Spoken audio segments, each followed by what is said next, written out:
stars are right, and that means it's time for another episode of The Whisper in Darkness. I'm your host, the Man from Lang. Thank you very much for joining me today. On this episode, I am reviewing the Seeker cards in Black Stars Rise, the 5th Mythos pack, in the Path to Carcosa cycle. There are spoilers throughout if you care about that sort of thing. If you enjoy what you hear, remember to like, comment, and subscribe. Seekers receive 2 cards in this pack that break some new ground, so let's get started and take a look at those now. The first Seeker card in the pack is a new event. This is Guidance. It costs 0 resources and has a wild skill icon and the insight trait. It has the game text, choose another investigator at your location who has yet to take his or her turn this round. That investigator may take an additional action during his or her turn this round. So here's a fascinating card with an extremely rare effect to consider for your multiplayer decks. Actions are really the cornerstone of the Arkham Horror LCG, but the ability to manipulate them has really been limited to gaining extra actions, and most of those cards have been limited to the rogue class, although there are some notable exceptions.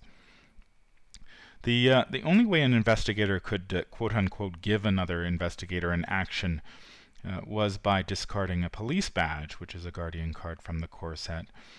Now, Guidance isn't nearly as powerful as police badge, but it is a free event that doesn't cost any experience points either. So I think it's important to keep our expectations in check.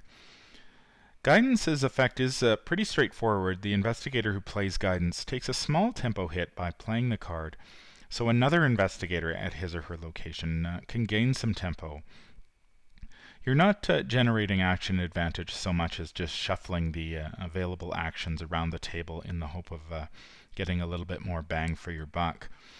Now, the ability to shuffle actions between investigators is new to the game, however, so Guidance is notable because it does explore some new design space.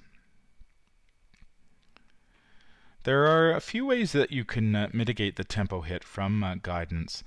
For example, you could play an investigator such as Daisy Walker, who may take an additional action as long as she has a tome ability to trigger.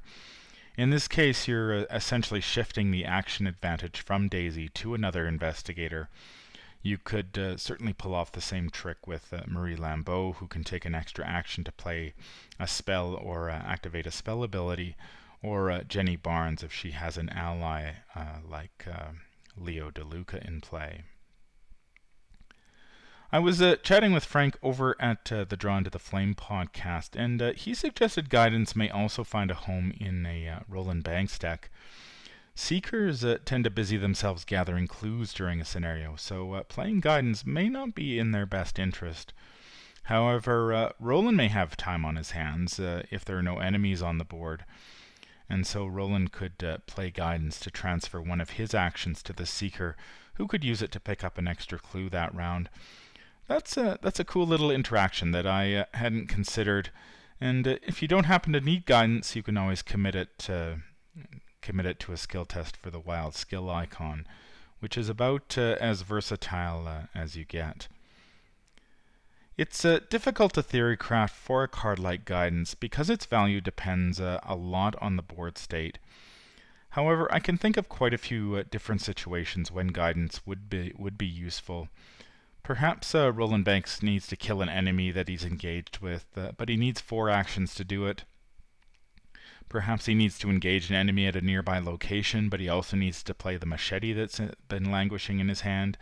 Maybe Roland needs to play the machete, move, and engage the enemy, but he's a resource short. Perhaps he's got his machete, but the enemy is 3 locations away. And, that's just 4 examples off the top of my head, and the list could go on and on. It's also worth noting that there's nothing to say that you can't play 2 copies of Guidance during your turn, giving one investigator 2 extra actions or 2 investigators 1 each. When playing multiplayer with friends, I think you've got to ask yourself, how many times have you said to yourself, if only my investigator had 1 more action? Based on my experience playing two-handed, I'd be willing to bet that it's a fairly common turn of phrase. One of the great things about this game is that you can run into some extremely complicated board states, and sometimes you'd have a better answer for the puzzle if one investigator had 4 actions while another investigator basically had 2. Up until Black Star's Rise, you were pretty much hooped in that situation, and unless that investigator in question happened to be Skids O'Toole with some resources to spare, or somebody had a police badge in play. Guidance gives investigators another option to manipulate their actions. Now, it's not a perfect solution. You can choose only another investigator at your location, and you need to take your turn before theirs. But you can play around that with a little bit of table talk and coordination. I'm not even sure right now whether the effect on guidance is powerful enough to make the cut in most decks. You know, this type of action manipulation seems good on paper, but we haven't really had a chance to test it because, frankly, this is the first time that we've seen an effect like this. I, for one, am very curious to see whether guidance will make the grade. Perhaps at some point down the road we'll see an upgrade for guidance that has the fast keyword. Now that would be very interesting indeed, because then you're also keeping that action advantage as well as transferring an action between investigators. And it will also be interesting to see whether we see more cards like this card in the future. The whole transferring of actions between investigators is really new territory to explore, and I'm looking forward to seeing what the designers come up with. The second Seeker card in the pack is a new asset. This is Arcane Insight. It costs 4 experience points, 3 resources, and comes with willpower and intellect skill icons. It has the spell trait and uses 3 charges. You may trigger it for free while an investigator is taking his or her turn and spend 1 charge. Your location gets -2 Shroud until the end of this turn, limit once per turn. And Arcane Insight will take up your Arcane slot. Arcane Insight is like a super flashlight for Daisy, Rex, and Min. It's got the spell trait, so Marie Lambeau can also take it, and it uses charges, so Akachi Anyele can use it as well. Arcane Insight also benefits from all the cards that interact with the spell trait, including but not limited to cards like Angered Spirits, Arcane Initiate, and Uncage the Soul. Akachi can also bounce it back to her hand to refresh the charges on it with her Spirit Speaker signature asset. Now, ideally you'd like an investigator to maximize the number of investigate actions they take after you trigger Arcane Insight. Unlike Flashlight, however, you don't need to take an investigate action to trigger Arcane Insight. This has some fairly significant implications for the growing list of cards with action-triggered abilities. Flashlight isn't going to help you if you're playing Where Doom Awaits, for example. At the base of the hill or the ascending path, you cannot use the investigate action on the flashlight to reduce the shroud value.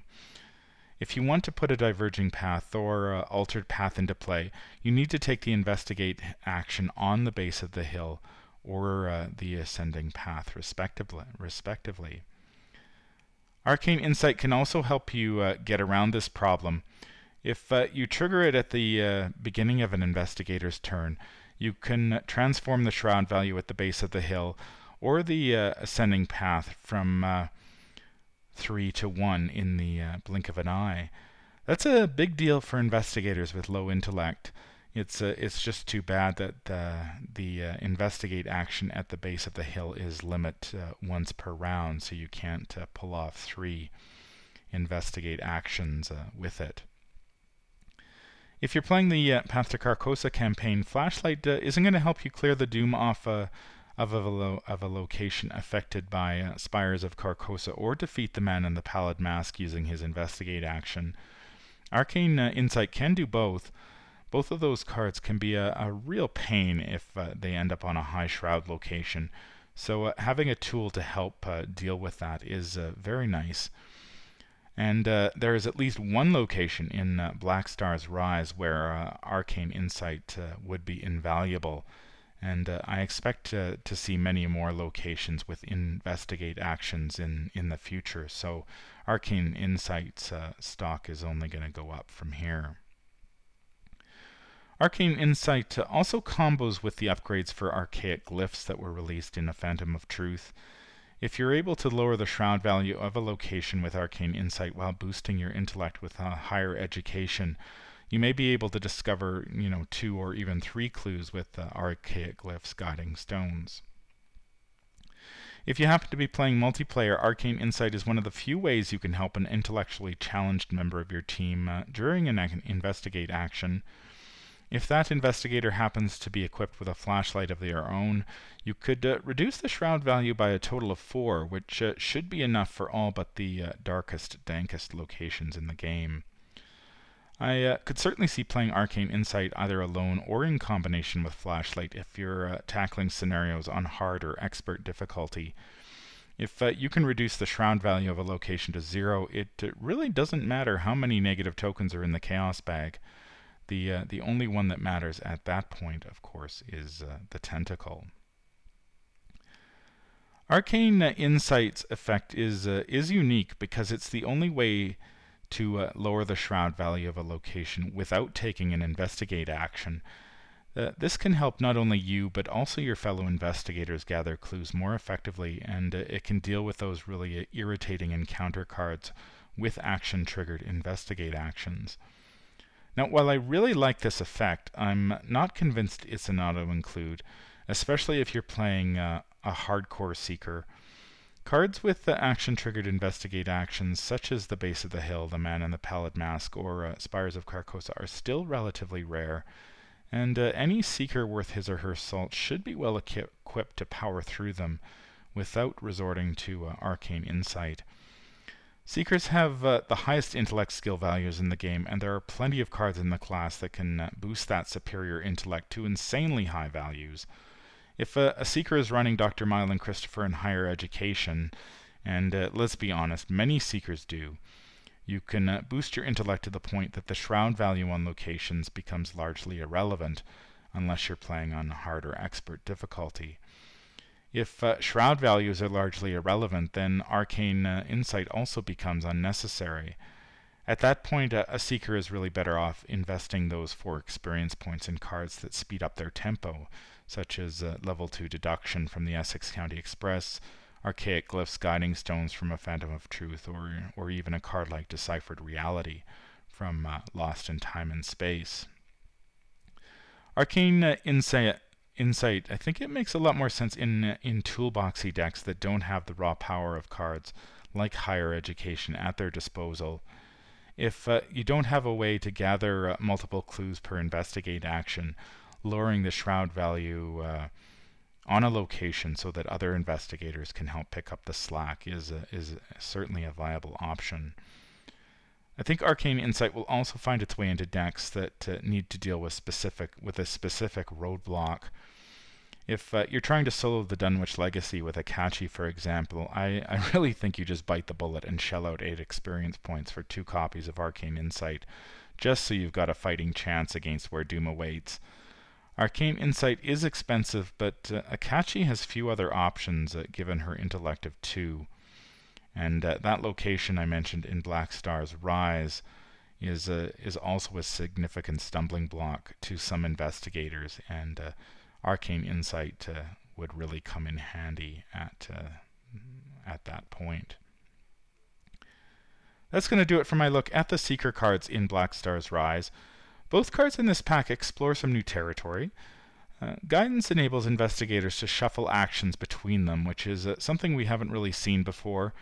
The effect seems good on paper, but deck slots are getting tighter with each release, and I'm not sure whether the effect on Guidance is going to be strong enough to earn it a spot in many Seeker decks. Arcane Insight also breaks new ground because it's the only way to lower the shroud value of a location without taking an investigate action. Arcane Insight almost acts like a silver bullet against certain encounter cards with triggered investigate actions, and those cards are becoming more and more common as the game progresses. Now, I'm not sure a dedicated clue needs arcane insight in most circumstances, but it could certainly help other investigators discover clues at locations. And yeah, some interesting cards all around. But remember, this is just the opinion of one man from Leng. Make sure that you try those cards for yourself, and let me know in the comments how they go. Just because I have an opinion about some of these cards doesn't mean you shouldn't give them a try for yourself and see how they work in your decks. That's going to do it for my look at the secret cards in Black Star's Rise. If you need to contact me, I can be reached at manfromleng@gmail.com. I'm also on Twitter at manfromleng. Until the stars are right, keep your shotgun close and your elder sign closer. Take care out there, and happy investigating.